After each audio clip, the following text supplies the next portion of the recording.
Bago pala ang sisikat ng araw, ngayon po ay mga papasok na po ang mga estudyante sa school. Na po ang sisilid po itong mga saging. Yan po mga kamilot at time check po. 11:41 po. Si Kim po yamin na pong ihahatid po sa terminal po ng bus. At siya po ay babiyahin na po ng Maynila. Siya naman po ay may kasabay na kaklase mo ni pagluwas. Nasa terminal na daw. Maganda po ngayon ang buwan. Ho ay ano ni, laki po. Kalahati. Hindi nga lang po gaano kita po sa camera ko pero malaki po. Saktong 12 ki may pangapalis yung basan eh. Sinat po na Kim yung kanyang kakalase, ano, puno na daw po. Pinag-reserve ka na naman na yan ng upuan. Kim, anong oras ka na doon makakarating sa Maynilahan eh? Baka mga 5 na. Pero pag na itong madaling araw ay parang mas mabilis ang biyahe. So tayo, pag nagising mamaya ay magtataka-taki bumiyahin na. Yan po at kami po ay nandito na sa bayan. Sana naman na hindi pa nakakalis yung bus.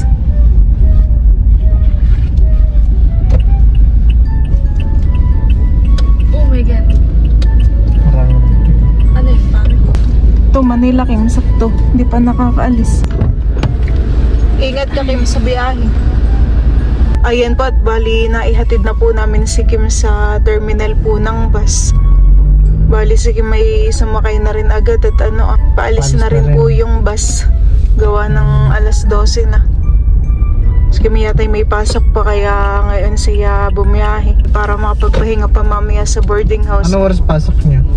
Baka yata mga 7. Mga 7 yata ang pasok niya. Ayan pati gagala ko po muna ngayon si Teo. Akin po siyang ibabike. Dito po ay bagong tambak na. Hindi na po dadanawin. Kaya sa magustong gumala? Doon sa may palayanan? Opo. Yes? Ay, sino kaya yung nadating? Gagala kami ni Teo. Saan gagala? Doon sa may palayanan. Tara. Gagala. Ngayon po ay bago pala ang sisikat ng araw. Kaya hindi pa po ganiin kainit. At ngayon po ay mga papasok na po ang mga estudyante sa school. Ikaw Teo, papasok ka na sa school? Napakaganda naman po ng view po dito sa may tabing palayanan. Ngayon po ay alas 6 po ng umaga. Kaka-relax po, daming ibon.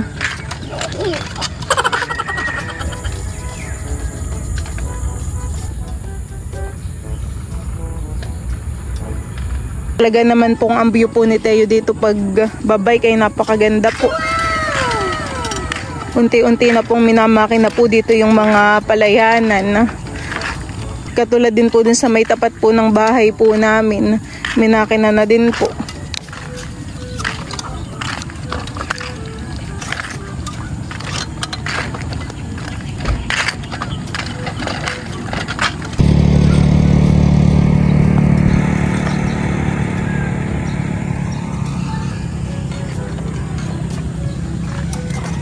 Diyan po mga kamilot at kami po ngayon ibalay papunta po sa fish pond at siya po ay magpapakain po ng mga manok at talimango. Kami rin po ay titiba po ng saging. Sunudan na po kay balito pong mga manok at bibi. Marami ka pala may loves fans. May loves.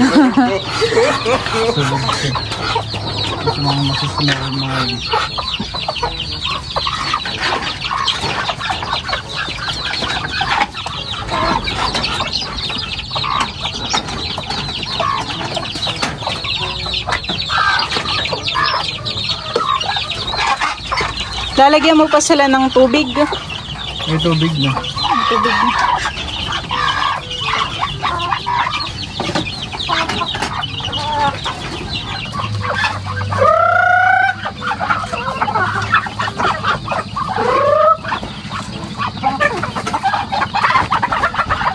Nakatingin may labas yung mga tuta. Hindi sila makarelate sa kinakain ng manok. Nagugulo na lang.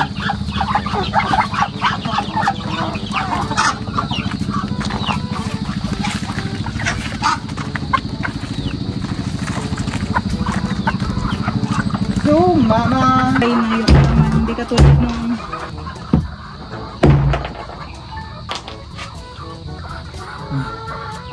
Ay, pa kung may labas, parang medyo buko pa ito. Ano ba ko? Medyo ba rin ito? Parang lasa na. Nangantok ako. Ang daling balatan yung ano. Kasama po namin yung 30 tuta. Nasunod po kay Bal. May labas parang hindi na tayo nakakapamiwas diyan, han eh. Dati po ay lagi po kaming namimiwas po ni Bal dito sa dulo. Tapos naglalambat. Mga minsan try nating mamiwas diyan, han eh.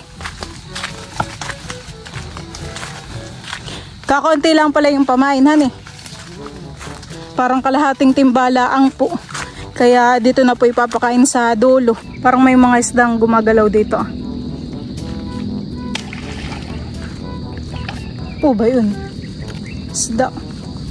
Di ba ganun tayo naglambat tayo yung mga isda yung nandun sa duluhan eh. Tinatabugaw pa.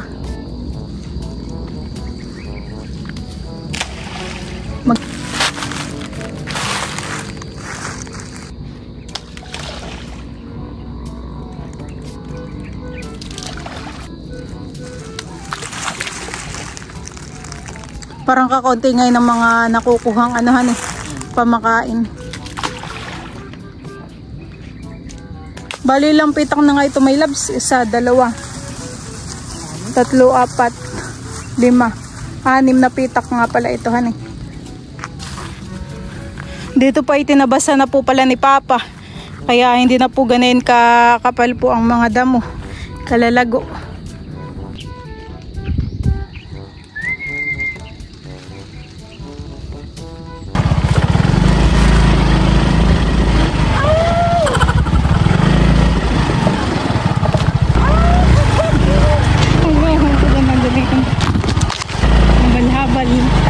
So mali, di magaganda yung mga daan doon.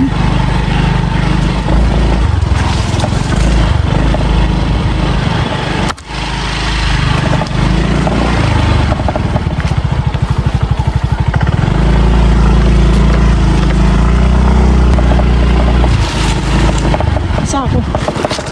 Kami po ni Balay nandito na po sa sagingan.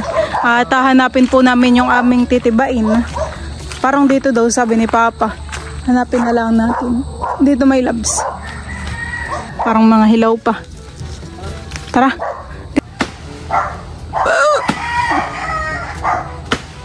Parang yung iba ay kinakain ah. May kain. Kukunin na rin po ni Bali yung isang buwig po dun ah. Tabi-tabi po. Parang dalawa pala yung puno. Ay, ito may labs oh. Wala, natumba. Tumba siya.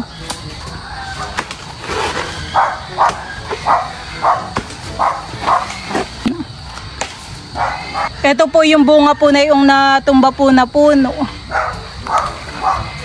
Dito na lang natin tanggalan. Oh.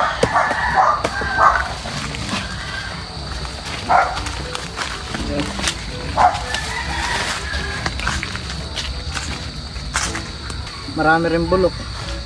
Marami rin nakain na. Yung mga bandang unahan han eh. Baka yan ay nung ano pa eh. Nung bumagyo pa. Sige, ano lang natin. Parang yun lang naman may labs. Marami din dito.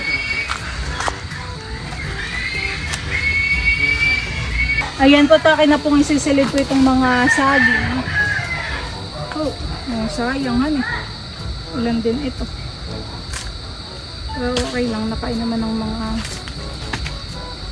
ibon. Hindi na sayang han eh. At napakanabangan ng mga ibon. Silid na po natin agad dito sa sako. Itong damage. Sayang yung isa. May tumba pa nga doon na yun. Ayun nga, baka may bunga doon. Oh.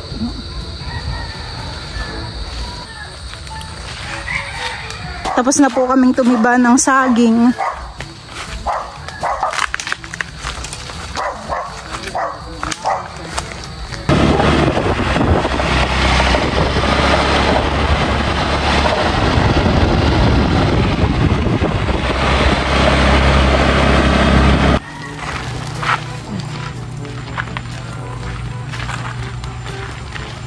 Nandito po ngayon si Bayabas. Bibigyan po natin ng saging.